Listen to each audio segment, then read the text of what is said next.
Hey guys, it's me Taz here, and today we're going to be talking about something that I absolutely love. Harry Potter fan theories. So, for those of you who don't know, I am like an overly obsessed Harry Potter fan. Like, I've read all of the books about 8 times, and watched all of the movies maybe twice that many times.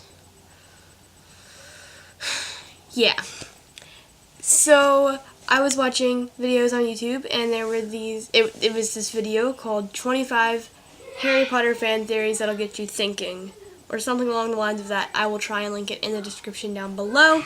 You should go check it out. There are some really cool theories on there.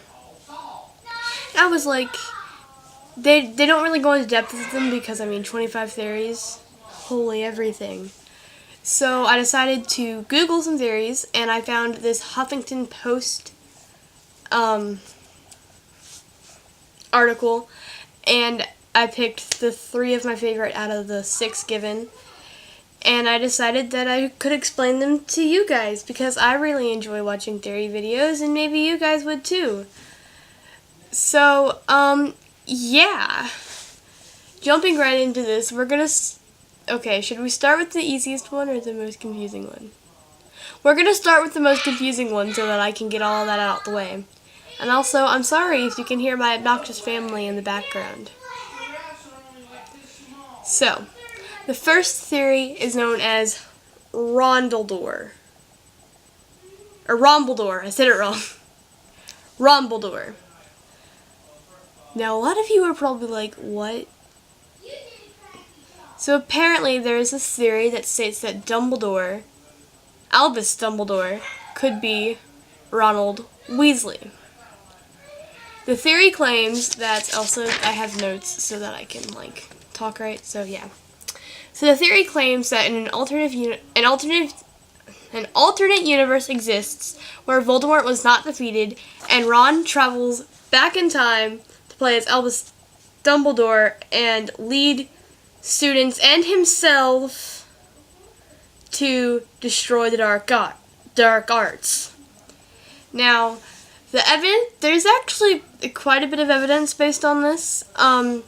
It's both physical similarities and different small little plot innuendos. I personally don't think that Ron is Dumbledore, but I like the idea of it. Does that make sense? No, it doesn't. Anyway, so some of the physical similarities are that they both have long fingers. I don't. I have little short stubby fingers.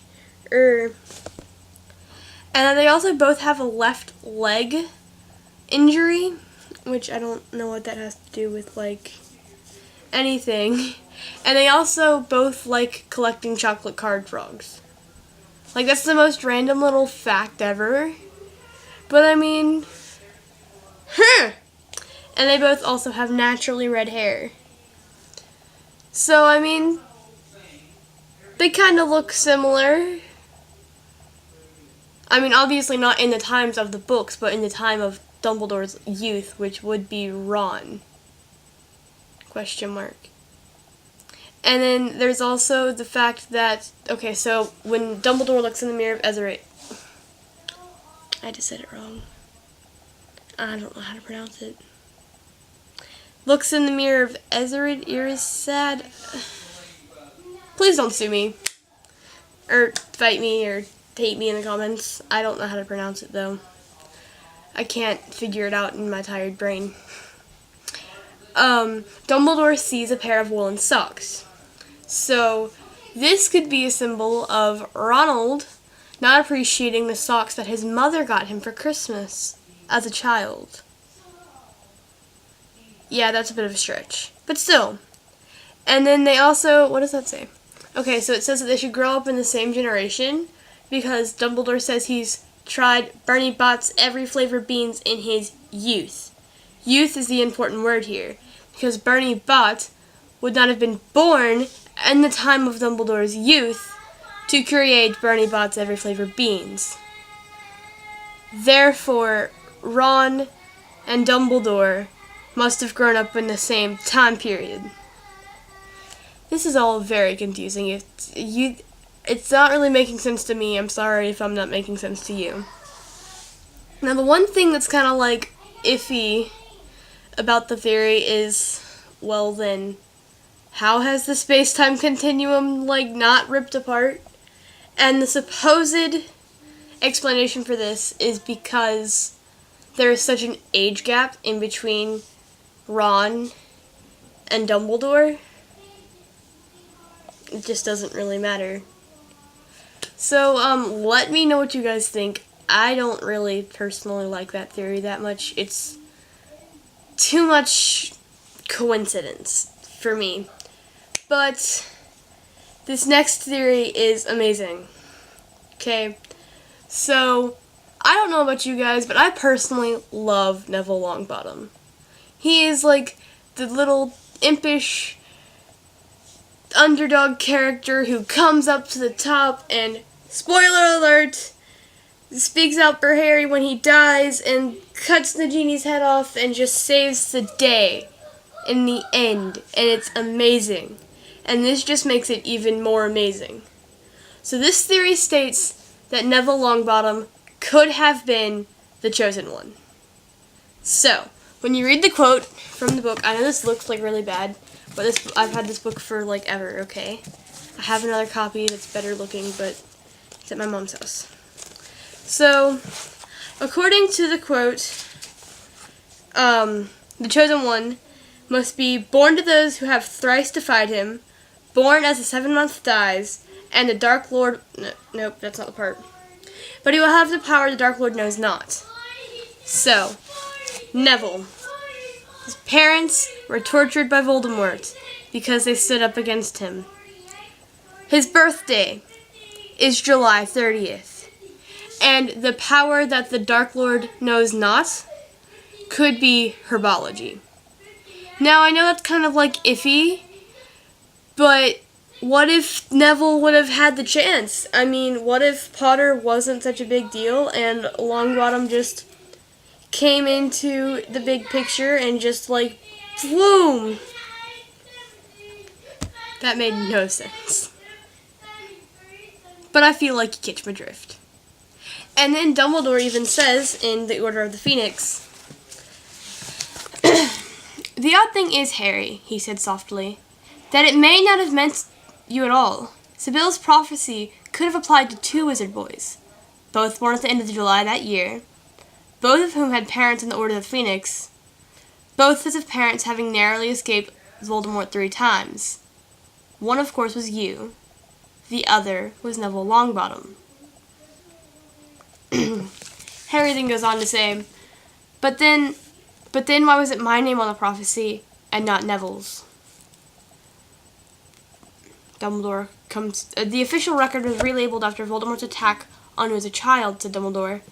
It seemed plain to the keeper of the Hall of the Prophecy that Voldemort could only have tried to kill you because he knew you to be the one to whom Sibyl was referring. Then, it might not be me, said Harry. I'm afraid, said Dumbledore slowly, looking as though every word cost him a great effort, that there is no doubt that it is you. But you said, Neville was born at the end of July too, and his mom and dad... You're forgetting the next part of the prophecy, the final identifying feature of the boy who could vanquish Voldemort. Voldemort himself would mark him as his equal, and so he did, Harry. He chose you, not Neville. He gave you the scar that has proved both blessing and curse. So there it is. Theory abolished. Neville can't be the Chosen One because Harry was picked by Voldemort. True, true, true, true. But what this theory is truly stating is that Neville could have been the Chosen One. If Voldemort would have decided to say, hey, I don't think it's Potter, I think it's Longbottom, and would have marched himself over to Longbottom's house and done the exact same thing to Harry, to Neville as he had done to Harry, we might have a completely different book series. Did you ever think about that? I have, apparently. I mean, what if Neville would have gotten the chance?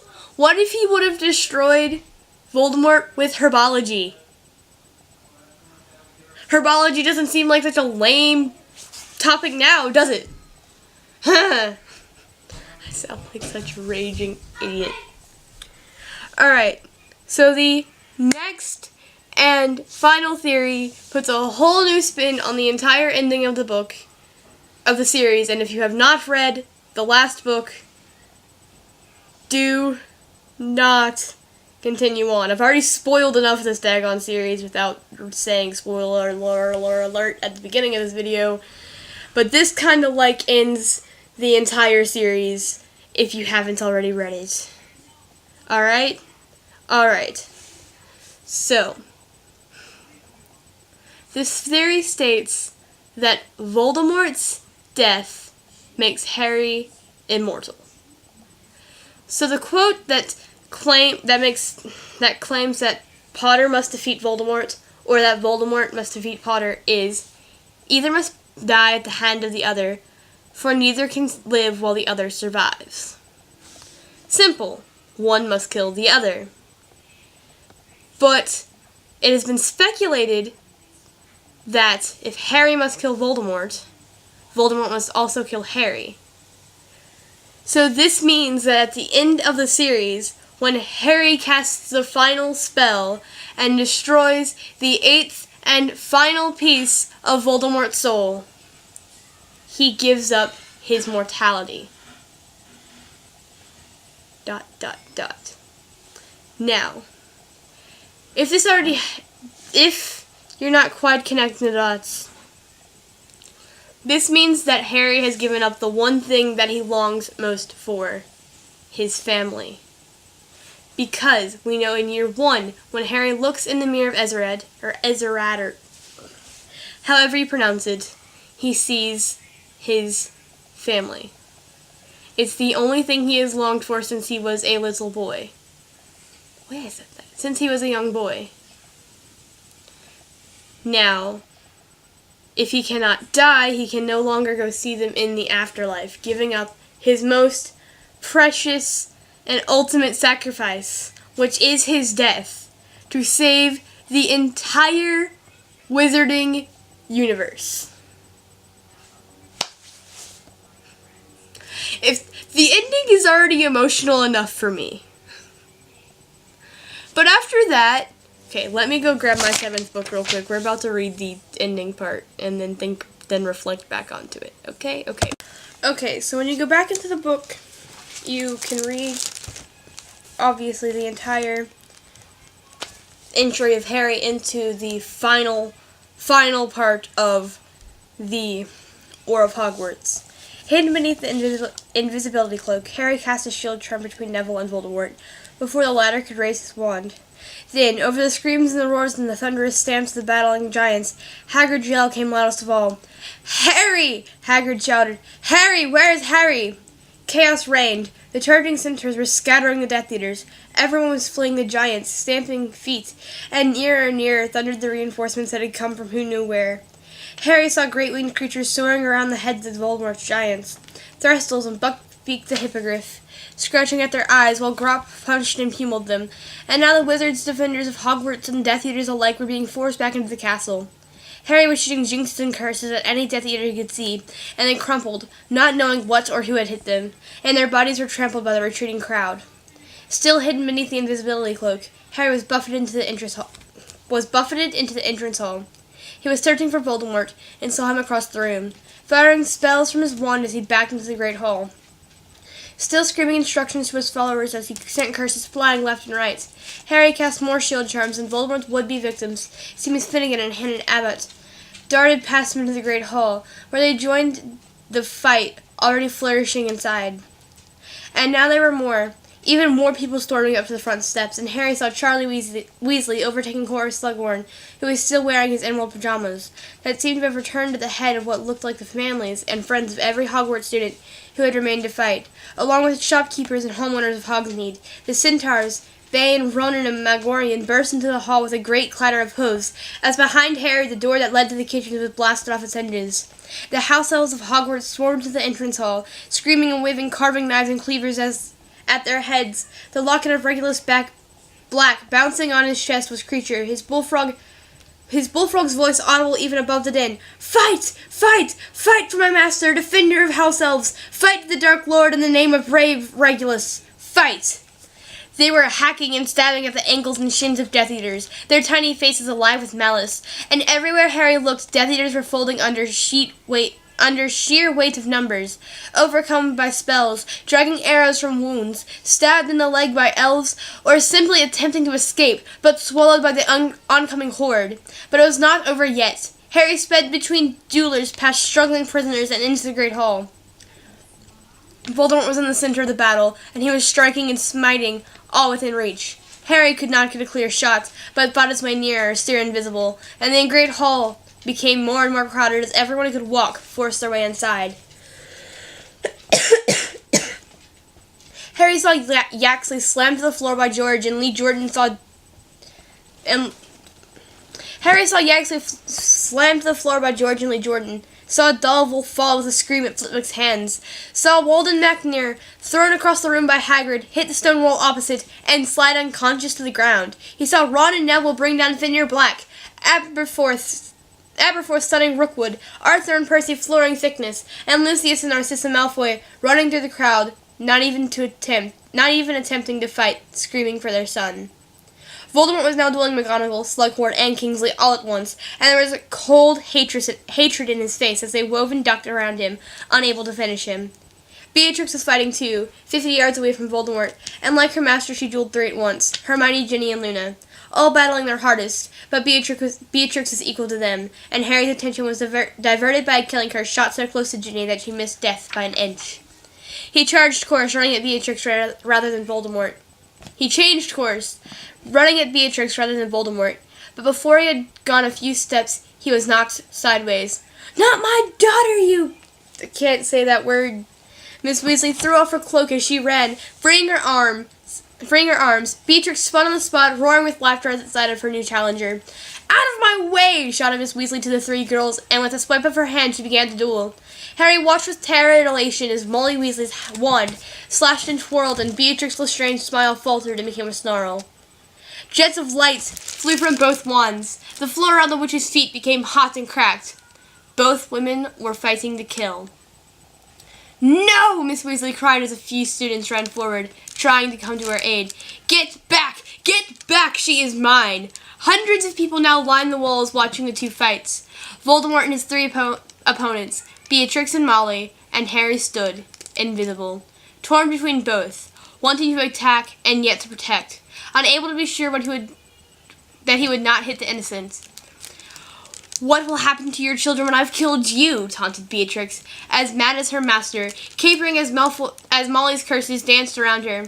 "When Mummy's gone the same way as Freddie, you will never touch our children again!" screamed Miss Weasley. Beatrix laughed, the same exhilarated laugh her cousin Sirius had given as he toppled backwards to the veil, and suddenly Harry knew what was going to happen before it did. Molly's curse soared beneath Beatrix's outstretched arm and hit her squarely in the chest, directly over her heart. Beatrix's gloating smile froze. Her eyes seemed to bulge. For the tiniest space of time she knew what had happened, and then she toppled, and the watching crowd roared, and Voldemort screamed. Harry felt as though he turned in slow motion. He saw McGonagall, Kingsley, and Slughorn blasted backwards, flailing and writhing through the air as Voldemort's fury at the fall of his last best lieutenant exploded with the force of a bomb. Voldemort raised his wand and directed it at Molly Weasley. "Protego!" roared Harry, and the shield charm expanded in the middle of the hall, and Voldemort stared around for the source as Harry pulled off the invisibility cloak at last. The yell of shock and the cheers, the screams on every side of "Harry! He's alive!" were stifled at once. The crowd was afraid, and silence fell abruptly and completely as Voldemort and Harry looked at each other and began at the same moment to circle each other. "I don't want anyone else to help," Harry said loudly, and in the total silence his voice carried like a trumpet call. It's got to be like this. It's got to be me. Voldemort hissed. Potter doesn't mean that, he said, his red eyes wide. That isn't how he works, is it? Who are you going to use as a shield today, Potter? Nobody, said Harry simply. There are no more Horcruxes. It's just you and me. Neither can live while the other survives. And one of us is about to leave for good. One of us, jeered Voldemort, and his whole body was taut and his red eyes stared.